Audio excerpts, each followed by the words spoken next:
everybody, this is Peggy for Cropstop.com, and tonight I'd like to show you how I made this really cute flower using the new Cuttlebug Quilling Dies. Let me show you some of the tools that we're going to be using tonight. Okay, now there are 3 different sets that you can get of different flowers. This one is the chrysanthemum, and you'll get 4 dies with each set along with this really nice quilling tool. Now I've done quilling for many years, and used to be you get these little quilling tools that are about 3 inches long and little metal. This is very nice and handy, and that little rubber tip on there just makes it really nice to do your quilling. So you have your chrysanthemum, you have one that you can make a rose carnation, and then you have one that you can use a daisy. The daisy is actually the one that we're going to be using tonight. The other thing that you're going to have to make this a lot easier to do are the new cutting plates. The cutting plate and the embossing plates and the A plate for your Cuttlebug. They're nice and 13 inches long. So even the new embossing folders they came out with that are awesome for scrapbooking, this is what you're going to want to have. Now everything that I'm using today you can get at cropstop.com, so check that out. Well, let's get started. With your Cuttlebug, you're going to use the plates just like you always have in the past. You're going to have your A plate and your B plate. I'm going to lay those in there. And then you're going to take your die, and it's going to be the gray side up where the blades are, your piece of cardstock, and then you're going to use your C plate right on top of there. Line that up and just crank it right on through.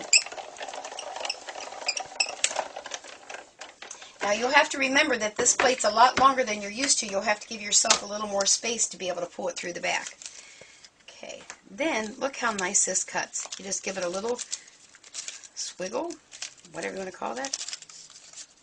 There we go. And there is one of our petals for our flower. Now let's go back over to the desk and let me show you how simple it is to quill. Now the other piece that you're going to want to cut is going to be your center of your flower. And I went ahead and cut these off camera just so you could see. Now in your little quilling tool is this nice little slot, and you're going to want to stick your paper right in there so that there's just a tiny, tiny bit at the top. I don't know if you can see that against my finger, but it's very tiny. And then you want to, the one thing we want to make sure to do is always go in the right direction, and I kind of always turn away from me, and then you just start turning. Now some people will tell you that you can stop in between and put little dabs of glue here and there. I've never done that in the past. I think if you're going to make something really, really big, then you want to do that. Otherwise, it's really not necessary. Till I get to the end here. See how quick that goes up? And then I am going to take my little liquid glue. Now I'm using the Scott's Quick Dry because obviously I want it to dry quick, and it doesn't take a lot, just a tiny bit. And you quill that on around there. Hold that for just a second. There we go.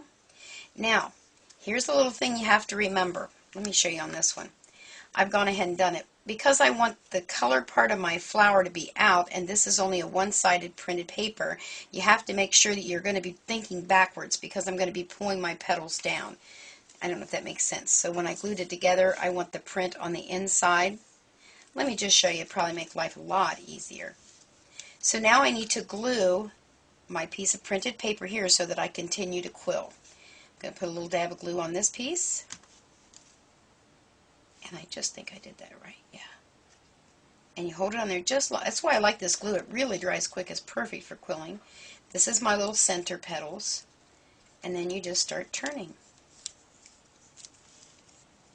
Get my fingers out of the way so you can see how easy that is. You want to try and keep them on there as straight as you can. And again, I'm going to put a little dab of glue.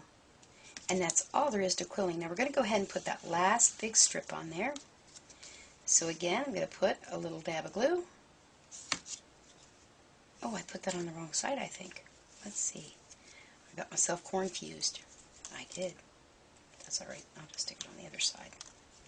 Because I told you in the beginning of the video there, make sure you keep going in the same direction, and then I glued the wrong end.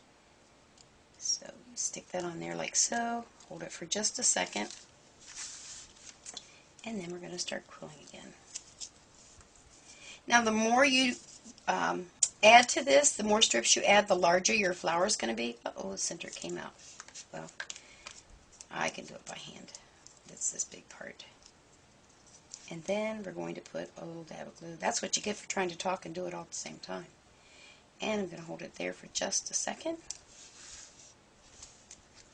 And then, can you kind of see now how all the petals are stuck up in the air? I'm just going to start bending them down. and then the ones in the center. And because my little tool came out, get these pulled around here so we get all of our openings.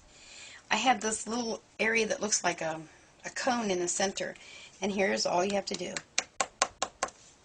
And it goes right back down in there.